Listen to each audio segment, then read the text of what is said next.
Olá pessoal, mais uma parte da nossa aula de transtornos afetivos e agora eu trago um outro transtorno que é a ciclotimia, onde a oscilação do humor também é tanto para cima quanto para baixo, mas é uma oscilação não tão grave quanto no bipolar do tipo 1, tá? Então, o que é isso, né? Transtorno ciclotímico. No transtorno ciclotímico, curtos períodos de depressão leve alternam-se a curtos períodos de hipomania. Breves períodos de humor normal ocorrem entre os episódios depressivo e maníaco. Então, é aquela oscilação que não é tão grande, mas que causa prejuízo. Então, ela vai estar com tristeza, não tão profunda, mas uma tristeza que incomoda. Uma alegria não tão grande a nível de mania, mas também incomoda, tá? A pessoa nunca passa mais que 2 meses sem sintomas de depressão ou hipomania. Na ciclotimia, a pessoa não vai sair da realidade, tá? E os comportamentos vão ser só um pouco mais expansivos ou retraídos. As características gerais da ciclotimia incluem uma pessoa estranha, excêntrica ou desconfiada, características de personalidade dramática, erráticas e antissociais. Então, eles de repente, a gente vai ver um ciclo tímico, principalmente se estiver bem descompensado, e no momento de estresse, a gente vai ver ele muito dramático, ele fazendo muita coisa errada, ele pode ter comportamentos antissociais, onde ele não tenha remorso pelo que ele está fazendo, tá? E incapacidade de manter o entusiasmo por projetos novos. Então, o ciclotímico é aquele que tá na euforia, tá na hipomania, tá muito alegre e ele vai e se matricula no curso técnico de enfermagem. E ele chega no curso, no primeiro dia ele compra o caderno mais bonito, ele senta na primeira carteira e ele faz, e a gente pensa assim, nossa, que alegria desmedida, que alegria que está a mais. Na próxima semana ele já vai sentando mais para o final da sala e na outra semana ele já nem vai mais. Então é isso, ele começa uns projetos, mas ele não consegue dar continuidade, principalmente porque um curso técnico de enfermagem é um curso que dura 2 anos e pouco. Então, uma pessoa ciclotímica ela vai ter dificuldade em terminar seus cursos, seus projetos. Por quê? Porque ele começa empolgado e diminui no final e desiste. Então, um padrão de puxar para perto e depois afastar nas relações interpessoais. Mudanças abruptas na personalidade, de alegre, confiante, cheio de energia para triste. Então, a gente vê que ele tá todo empolgado no momento e depois desanima e perde a energia.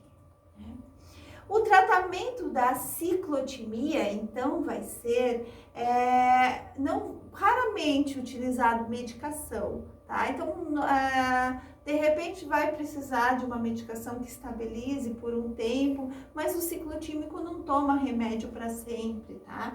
Então, o cuidado na ciclotimia e o tratamento vai ser a nível ambulatorial. O ciclotímico não vai internar no hospital psiquiátrico. O ciclotímico ele vai aprender a lidar com as situações do dia a dia e a conhecer o seu humor. Então, o terapeuta a psicologia é muito importante porque ela vai tratar na terapia individual, na terapia de casal ou na terapia familiar. Terapia ocupacional também é extremamente importante e eu acredito que equipe multiprofissional ela é muito importante para que essa pessoa se autoconheça e entenda os seus limites e conheça como é esse humor, tá? O profissional de enfermagem ele tem um papel importantíssimo nisso, por quê? Porque ele vai mostrar, ele vai estimular aos enfrentamentos da vida, sempre focando na promoção da saúde, na prevenção das doenças, tá? Então, ações para desenvolver o autoconhecimento e percepções sobre as mudanças de humor e de seus enfrentamentos. Então, essas ações é nós, profissionais de enfermagem, que vamos fazer. Tá? Agora eu passo para outra parte da nossa aula, que é depressão maior. Então, a depressão que é só do polo negativo, do polo triste. Tá? Então, depressão. O que é depressão? Será que eu estou com depressão ou será que eu estou só com tristeza? Tá? Então, é muito sutil essa linha do que é tristeza e do que é depressão. Tá? Mas assim, agora a gente desmistifica e traz o que realmente é depressão. Tá? Então, é denominado como depressão unipolar, então é um único polo, tá? É uma síndrome de humor persistente e triste, durando 2 semanas ou mais. A gente vai pensar nesse humor persistente, esse humor que não modifica com nada, né? E o que mais? Essa tristeza, ela se acompanha de sentimento de culpa, impotência ou desespero, dificuldade de concentração, distúrbio do sono, letargia, perda de apetite, anedonia. O que é anedonia? É a incapacidade de sentir prazer, tá? Perda de reatividade afetiva, incapacidade de apresentar uma elevação do humor em resposta a alguma coisa positiva. Então, aquela pessoa com anedonia, com falta de vontade, dificuldade em sentir prazer, e ela não vai conseguir nenhuma resposta positiva, mesmo que tenham muitas influências positivas, ela não vai ter essa resposta. E além de tudo, vai ter ideação suicida, ideias de morte, ela vai pensar em morrer. Tá? Além da tristeza.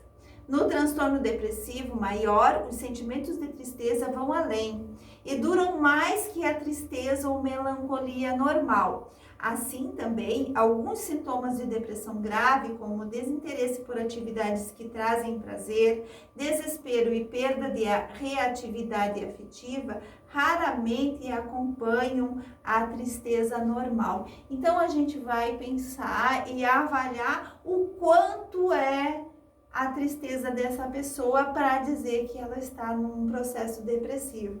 A gente sabe que as nossas situações do dia a dia, a gente tem enfrentamentos que algumas vezes causam tristeza, causam dor e sofrimento, mas essas são vivências normais do dia a dia. A gente perde um emprego, a gente perde um familiar, um óbito na família é uma situação de muita tristeza. Mas não quer dizer que vai se transformar em uma depressão. Depressão, a gente vai pensar que durante 2 semanas ou mais, essa pessoa vai estar numa situação que ela nem sai da cama, é uma dor muito grande.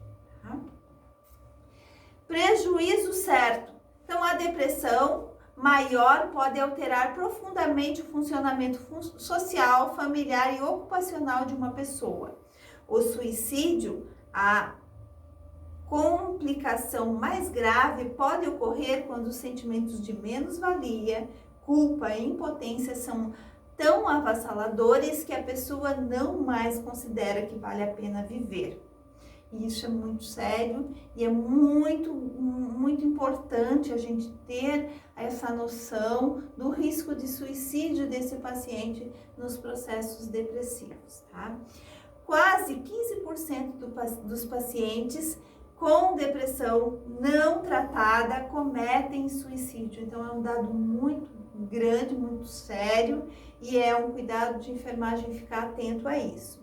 Muitos deles procuram ajuda de um médico menos de um mês antes de sua morte. Então, a depressão, ela tá tão grande, e ele tá idealizando o suicídio, e daí ele vai e procura um atendimento, mas ele já está num processo tão profundo da dor, do sofrimento, do estado depressivo, tá?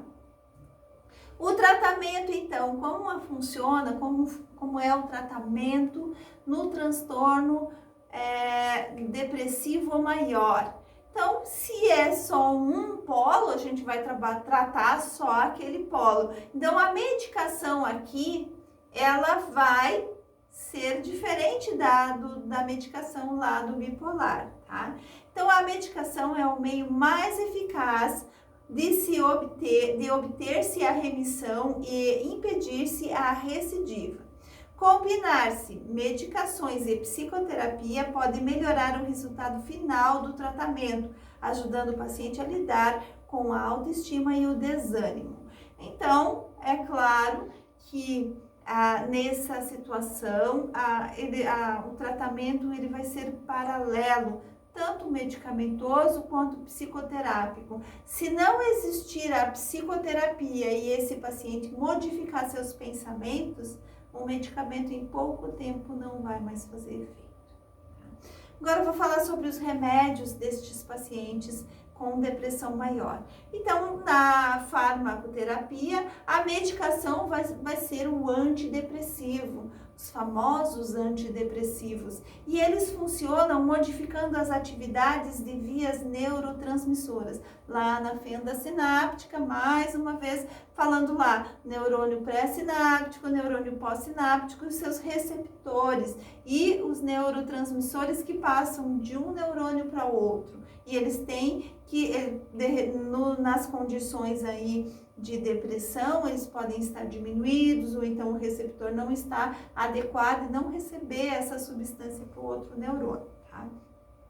Eu vou falar sobre as categorias dos antidepressivos. Então, existem os clássicos inibidores seletivos da recaptação de serotonina, que são os de primeira escolha. Os psiquiatras escolhem muito esses medicamentos quando é no primeiro episódio depressivo, tá? E o exemplo mais comum é fluoxetina, paroxetina, sertralina e citalopram. Agora, os inibidores da monoaminoxidase, os inibidores da MAO, então eles aumentam os níveis de serotonina, norepinefrina e dopamina através da inibição da MAO. Tá? Os inibidores seletivos da recaptação de serotonina, eles vão ser primeira escolha. Já os inibidores da MAO, de repente o médico vai dar uma medicação, um inibidor seletivo da recaptação de serotonina como primeira escolha, não deu certo, usa o inibidor da MAO, tá? Agora, inibidores da recaptação da serotonina e norepinefrina, um dos exemplos é a venlafaxina. E também na venlafaxina existe uma segunda geração, que é a desvenlafaxina. Esse vai ser segunda escolha, por quê? Porque ele vai recaptar tanto a serotonina quanto a norepinefrina. Existem também os antidepressivos atípicos, que inibem também a recaptação da serotonina, norepinefrina e a dopamina. E um dos exemplos é a bupropiona, aquele medicamento que também é utilizado para dependência química, no projeto do tabagismo. O paciente que quer parar de fumar utiliza muito bupropiona. Deve dizer assim, por que eu estou tomando um antidepressivo se eu só quero parar de fumar? Por quê? Porque tem aqui um neurotransmissor, que é a dopamina, que vai estar compensado ali e vai deixar essa pessoa mais tranquila, vai estar melhor e também vai controlar os impulsos para usar o cigarro. Tá? Outros antidepressivos são os tricíclicos. Esses medicamentos, eles foram inventados há muito tempo, foram os primeiros antidepressivos criados. Eles têm bastante efeitos colaterais, tá? E eles vão fazer eles vão agir, além de inibirem a recaptação da norepinefrina, serotonina e dopamina, eles causam um declínio gradual dos receptores beta-adrenérgicos. E os exemplos vão ser a amitriptilina, imipramina e clomipramina. Os tricíclicos, eles têm muitos efeitos colaterais, e um dos grandes efeitos colaterais é a constipação. Tá? Alguns pacientes, eles vão tomar 2 tipos de antidepressivo. De repente vai precisar tomar um tricíclico e um inibidor seletivo da recaptação de serotonina. Então essas escolhas todas, e daí a gente vai pensar, esse paciente, essa pessoa está com depressão, por que não é tudo o mesmo remédio para depressão? Porque são vários os neurotransmissores que vão estar alterados dentro dos processos depressivos, tá? E agora o cuidado de enfermagem. Como eu cuido deste paciente? Esse paciente que está em uma situação de depressão, tá? Lembre-se que o paciente deprimido necessita de reforço positivo contínuo para aumentar sua autoestima. Encoraje a conversar e escrever sobre seus sentimentos, ouvindo com atenção e respeito. Se ele parecer lento, dê-lhe tempo para formular seus pensamentos. Registre todas as observações e conversas com o paciente.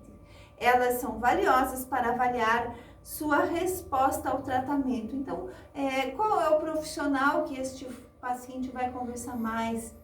Vai ser com um técnico de enfermagem. Por quê? Porque uma consulta médica, ela tem uma duração, o médico vai embora e nós, profissionais da enfermagem, estamos junto com esse paciente 24 horas. Então, nós temos tempo para conversar e a gente tem que ouvir e fazer uma escuta acolhedora. E anotar, fazer o registro de enfermagem depois, em cada final de plantão, para ver o que ele está falando, porque muitas vezes ele vai falar só para você, ele não vai falar para o resto da equipe, ele não vai falar para o médico, tá? E você tem que anotar todas as conversas, tá? Proporcione uma rotina estruturada, incluindo atividades não competitivas para aumentar a autoconfiança do paciente e promover sua interação com as outras pessoas. Insista com ele para se socializar e unir-se a atividades de grupo. Por quê? Porque esse paciente ele vai querer ficar só na cama, ele não vai querer sair, não vai querer socializar, conversar com outras pessoas. Você vai estimular. Esse é o nosso papel, fazer com que ele saia do leito e de forma adequada, tá? Reafirme ao paciente que ele pode melhorar a depressão expressando os seus sentimentos, encorajando-o em atividades agradáveis e melhorando o seu autocuidado. Então, quando a gente vai e estimula esse paciente a mudar o seu modo de pensar, já é um grande passo a mudar, a se autocuidar. Quando a gente pensa que essa pessoa está se autocuidando, então ele já está bem melhor, né? Ajude-o a reconhecer as percepções distorcidas e ligue-as à sua depressão. Então, quando vem um pensamento negativo, a gente vai avaliar e vai explicar para essa pessoa que um pensamento negativo vai gerar um sentimento, né, de tristeza, de desespero. Então, ele tem que mudar o pensamento. Uma das primeiras ferramentas, né, no cuidado de enfermagem é estimular essa pessoa a perceber os seus pensamentos. Quando ele aprender a reconhecer os padrões de pensamento depressivo, ele pode começar a substituí-lo conscientemente por pensamentos de autoafirmação. Então, esse paciente, essa pessoa, modificando os seus pensamentos, ela melhora dos estados depressivos. Cuidado de enfermagem na avaliação do suicídio. Tanto o transtorno bipolar quanto o transtorno depressivo maior, quando estão na fase depressiva, eles esse paciente tem um risco de cometer suicídio. Então, pergunte ao paciente o que ele acha sobre a morte, sobre o suicídio. Então, pergunta, você está tendo uma ideia de morte? Você já está pensando em se matar? Você não vai estimular ele a cometer o suicídio, você vai estimular ele a colocar para fora o que tem na sua mente. E aí, você vai avaliar a estruturação e o planejamento e a possibilidade do suicídio. E, claro que com essas ideias, né, a gente já vai ter uma imediata intervenção. O técnico de enfermagem vai falar para a enfermeira e a enfermeira vai tomar as suas precauções, de repente medicar como ser necessário, para melhorar ali a condição química do cérebro, ou então chamar um psicólogo para conversar mais sobre a situação e ficar muito de olho, porque se esse paciente está verbalizando ideias e planejamentos suicidas, nosso cuidado é que ele não cometa o suicídio. Uma outra questão que eu tenho que trazer e é bem importante no cuidado de enfermagem com relação ao suicídio é que a gente tem que estar ciente que o paciente, quando começa a tomar medicamento, começa a utilizar os antidepressivos, ele, depois de 1 a 2 semanas utilizando a medicação, que a gente sabe que uma dose terapêutica, ela não é de uma hora para outra que acontece, mas a dose terapêutica, ela vai estar adequada aí de 4 a 6, às vezes até 8 semanas é a dose terapêutica. Mas um paciente que começou a tomar um medicamento antidepressivo, depois de 1 semana mais ou menos, ele pode criar forças para cometer o suicídio, tá? Por quê? Porque ele não modificou seus pensamentos. E a medicação só dá mais, a pessoa fica com mais força, né? Porque ele estava lá numa cama que nem levantava da cama, a medicação tirou ele, fez ele sair da cama. E aí é o momento da gente fazer uma intervenção muito ativa para que ele modifique seus pensamentos. Se ele não modificar os seus pensamentos, ele pode cometer o suicídio. Agora, eu vou falar da última parte da nossa aula, que é a distimia. Distimia ou transtorno distímico é uma depressão leve, tá? Então a gente vai pensar nessa pessoa, uma depressão leve que dura pelo menos 2 anos em adulto e 1 ano em criança. Apesar de relativamente leve, pode alterar o funcionamento do lar, na escola e no trabalho. Afeta 3% da população, 2 vezes mais mulheres do que homens. Então a gente vai pensar naquela pessoa que tinha uma vida e um humor dentro da normalidade e de repente pelos seus fracassos do dia a dia, das situações da sua vida, ele começa a ter sentimentos de tristeza, de vazio, né? Então a gente vai olhar para os sinais e sintomas com um humor deprimido, ansioso, um vazio persistente, uma perda de interesses por atividades anteriormente apreciadas. Então ele fazia muita coisa, de repente ele começa a parar de fazer as atividades cotidianas, ele só vai trabalhar e volta para casa, ele não tem mais aquela vontade de viver, né, de participar de grandes coisas. Tem um choro excessivo, então para tudo ele chora, é muito emotivo. Sentimento aumentado de culpa, impotência e desespero. Esses sentimentos de culpa, eles vêm dos acontecimentos que ficaram gravados em sua mente e que ele não se perdoou. Então ele se culpa pelo que ele fez, ele se culpa porque a vida dele tomou esse rumo e daí começa a entrar num processo distímico, tá? Esse paciente vai ter uma dificuldade no sono e o sono sempre vai estar associado aos transtornos afetivos. Por quê? Porque o sono, ele é muito benéfico para que a gente tenha uma qualidade de vida. Uma pessoa que não dorme bem não vai ter um humor dentro do adequado, tá? E às vezes o distímico, ele não dorme bem, ele não consegue relaxar no sono. E ele até fica na cama, mas ele quer ficar bem quietinho, não mexa comigo, deixa eu ficar bem quietinho. E o pensamento vai estar muito acelerado, pensa muita coisa, mas esses pensamentos são pensamentos de culpa, de desespero, né, de ansiedade, tá? Ele vai ter um mau desempenho escolar ou profissional, um retraimento social e uma redução do nível de energia. E também acompanha ideação suicida. Com relação ao tratamento, nesse caso da distimia, o tratamento, a base, também vai ser com relação à psicoterapia, tá? Algumas vezes esse paciente precisa de medicação, mas é muito difícil. Mas é ele aprender a enfrentar as situações do dia a dia com um olhar mais positivo. Então, a psicoterapia breve ensina o paciente maneiras mais construtivas de se comunicar com familiares, amigos e colegas de trabalho. Ela possibilita a avaliação suicida e o risco de suicídio.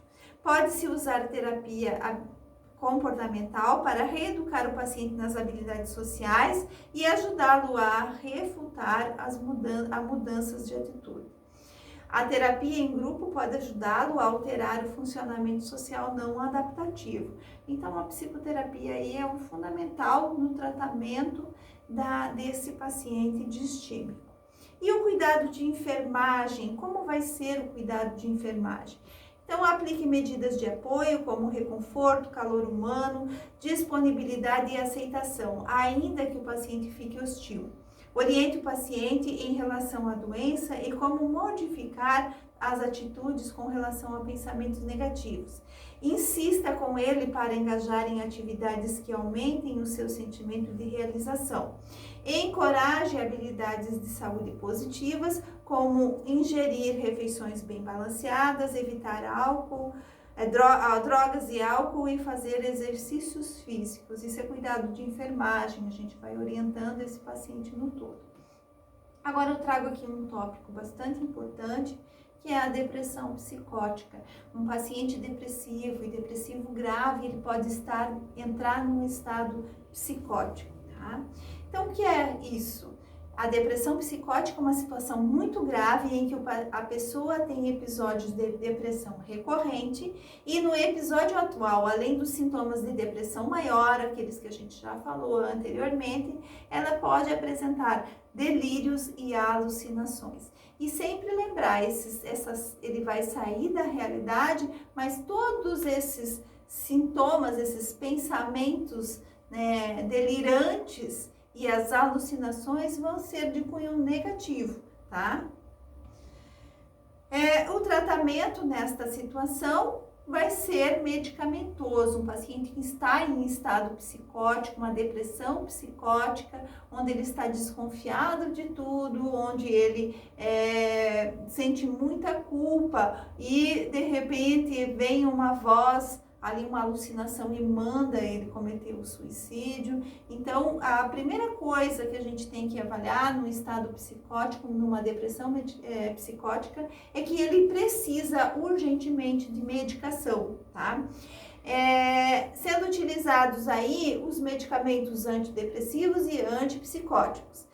Nesta situação, o paciente provavelmente necessita de uma internação para a estabilização dos sintomas. Então, a gente vai pensar neste paciente grave, gravíssimo e que precisa ser atendido o quanto antes. Um paciente em estado psicótico, a gente não pode atender ele e ele vai para casa sozinho, ele pode muito bem cometer suicídio, tá?